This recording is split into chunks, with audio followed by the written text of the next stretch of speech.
waa furiinkii u cajiibsanaa uguna yaabka badnaa ka dhaca deegaanada Puntland iyo guud ahaanba geyga Soomaalida. waa furiinkii aadka loo hadalhayay 24 saacadood u dambeysay. gabadhan oo ku nool deegaanada Puntland ayaa ka qayb gashay barnaamij tijaabi jacaylkaaga kaasoo daadihinaya wiil dhalinyaro ah oo lagu magacaabo Yunani.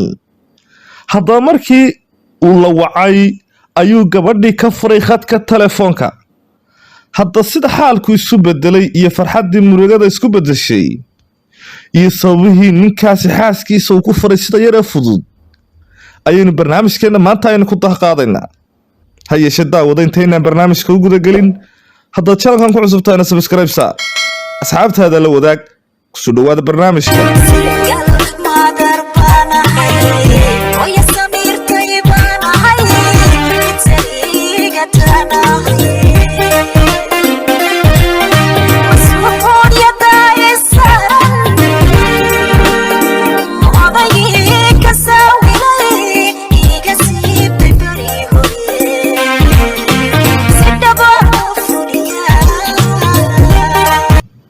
gabadhan waxaa lagu magacaabaa Ikraan. waxay ahayd hooyo reer leh oo 2 caruur haysata. waxa ay maagtay waxa ay ka qayb galaysay barnaamij loogu magac daray tijaabi jacaylkaaga oo markaas uu daadihinay wiil lagu magacaabo Yunani oo YouTuber channel ku nool deegaanada Puntland. waxa uu ka qayb gashay gabadhani barnaamijka tijaabi jacaylkaaga. waxay tiri hala ii waco ninkayga hana la weydiiyo qofka uu jecel yahay magaceeda. waxaan rabaa inuu magacayga sheego. waan ku kalsoonahay kalsooni aad u badan ayaa ku qabaa. waa ninkaygii aad ayuu ii jecel yahay. iyadoo kalsoonidaasi qabtaa ayaa wiilka Yunani oo ah daadiyaha barnaamijka ayaa u sheegay ma jacayl baa mise waa kugu xidhan yahay oo waa ninkaagii. waxay tiri waa ninkaygii yahay wac oo ii tijaabi waxaana doonayaa inuu sheego magacayga. balse yarkii hogaaminayay ama daadihinayay barnaamijkan ayaa waxa uu yidhi xaasaska iyo ragga iskaba ma samayno arrinkan oo kale. balse iyada ayaa ku adkaysay oo tiri fadlan ii wac waa iska caadiye. waa uu wacay wiilkani laakiin waxaa dhacay arrin ama kaag iyo lama filaan ku noqotay guud ahaanba iyada iyo wiilka hogaaminayay iyo dadkii daawadayba. kadib markii Cabdifataax ah ninka la wacay uu yiri ani waxaan leeyahay 2 xaas. garan maayo midda ay tahay tan kula taagan oo kula joogta laakiin waa ay iga furan tahay tan kula joogta. adiga la jooga ayaana iga markhaati ah oo ila hadlaya wiilow. anigu kama helo mana jeceli barnaamijyada maala yacniga ah. erayada noocaas iyo lahjada kulul ayuu barnaamijka ka dhex yiri isagoo live. gabadhii daqiiqada ka hor faraxsanayd iyadoo indhaha boorka ka ceshan la oo bito iyo jawle ay isugu darsameen oo indhaha marmaraysa ayay tiri baby-ow naagta kalena maxay ahayd. markaasuu yaani shaqan ku jiraa oo BL ayaan wadaa nasteexo ayaa la yiraahdaa. waana gabar reerkeeda ka adag oo dhaqanaysa ee meesha iskaga dhaqaaq yeysan baabuurta ku jirin. gabadhan ayuu yiri fadlan hadda gurigii tag shandadaada dadka kaliya soo qaado iyo soo dhaaf. isagoo erayadaasi telefoonka u marinaya live no lagu jiro. haddaba ninkan daawade yaa khaldan 3 qof ee gabadha ninka duubaya barnaamijka ee lagu magacaabo Yunani iyo ninka gabadha istaaga ku furay. fadlan commentiga nagu reeb bal waa kane muuqaalkiina la yar daawo sidee xaalku u dhacay iyo farxadii murugada isku bedeshay muddo 4 daqiiqadood gudahooda. adiga waa maqlay markaasi ka tahay qoftu way ga furantay. maxaan aade salaam alaykum. عليكم السلام ورحمة. إنه برنامج كتجابي جعلك إنه قاعد كوين مش قاعد كوين. والله يا بو فرح سنة وما أنت وحفي لها وصوب حي هذا أنا فرح سنة هاي حماسة إذا ما ندري بكرة ما أنت.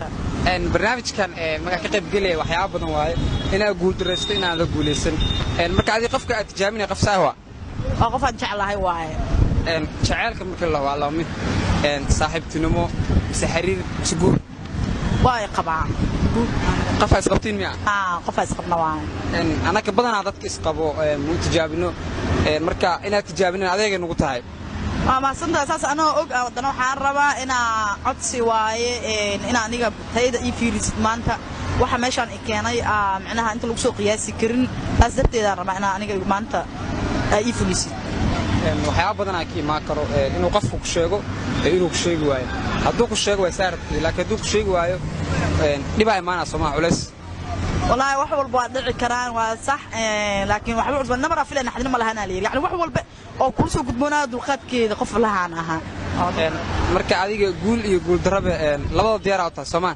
aad iyo aad adi magaca ikraan wiilka magaciis عبد الفتاح بو عبد الفتاح waa wacana hadduu dhaho ikraan waa saarbt laakiin hadduu ikraan dhihi waa maxaa dareemay hadda wadnaha siirta kaamaya ku baryaa iga siina xineen insha Allah saan jecelahay noqon doontaa hadda maruudiisa tahay oo asqabtiin maxaa u tijaabinay wallahi abo waxyaalo badan jiro oo hadda shaarican uga hadli karin laakiin wax kasta ay noqotaba wixii aan la kulmo kabacdi falanqeynteeda ka dhiiba doonaa insha Allah Fataax wacana lambarkiisa inta kale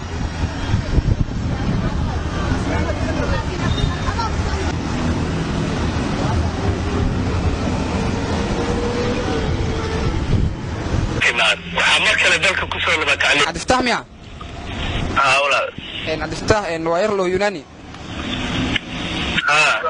waxa duweynaa barnaamij loo tijaabi jacaylkaaga inuu daacad ku yahay inuu daacad ku yahay kadibna barnaamijka qofka ka soo qayb galay marka uu dhahay qofkaas Cabdi Fataax jeclaay marka qofkaas magaciisa ka rabnay qofka magaciisa ka rabnay saaxiib macay qof ani oo waxay gala dhaxayaan ma intuu ku yimaado qofkaas ii tijaabi qof wax ka leexayaan waa ii tijaabi la okay asaan markaan yadi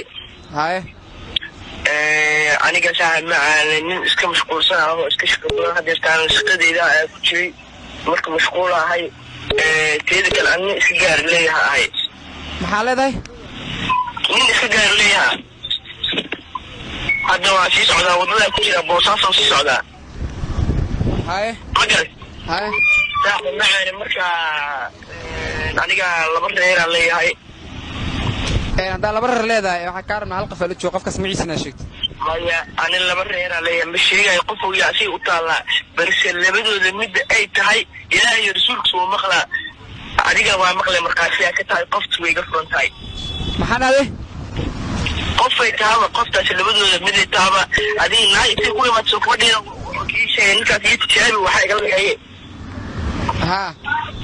waxaa soo kale waa necbaa la idin ma yimaado mid taa ma aqaani balse mid taaba way gafrontaay igu dhib la hadal beebiyo halo beebi maxaa taa waxa ku hadlays ya maxaa taa beebi waxa ku hadashay waxa ku hadashay waxay tahay adi xeetaa nin adi hortiya way dimi ikraana miswaa nasteexo nasteexayaa laha beebiyo nasteexayaa dhaha